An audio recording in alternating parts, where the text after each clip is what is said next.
எவ்வளவெல்லாம் ஒரு மட்ட ரகமா கீழ்த்தரமா மிக மோசமா பேச முடியுமோ அப்படியெல்லாம் பேசுவாங்க. கரூருக்கு வந்து பேசுறதை விட்டுட்டு ஒரு பாட்டை பாடி எவ்வளவு மோசமா அந்த நிகழ்ச்சியில பாடுனாங்கன்னு உங்களுக்கு தெரியும். நான் அப்ப பல விளக்கங்கள் சொன்னோம், சட்டமன்றத்திலையும் சொன்ன விளக்கங்கள்.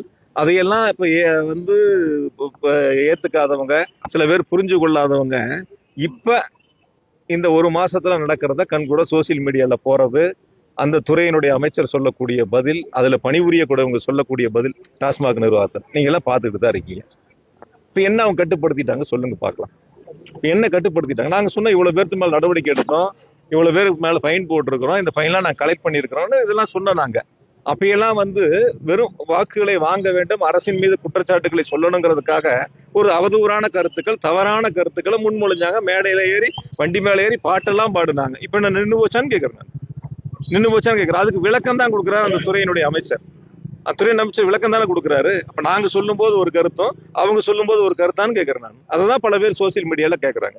அப்ப நீங்க பாட்டு பாடுனீங்களே, இப்ப நீங்க என்ன பதில் சொல்ல போறீங்கன்னு கேக்குறாங்க. அதான் இன்னைக்கு நடந்துகிட்டு இருக்கு.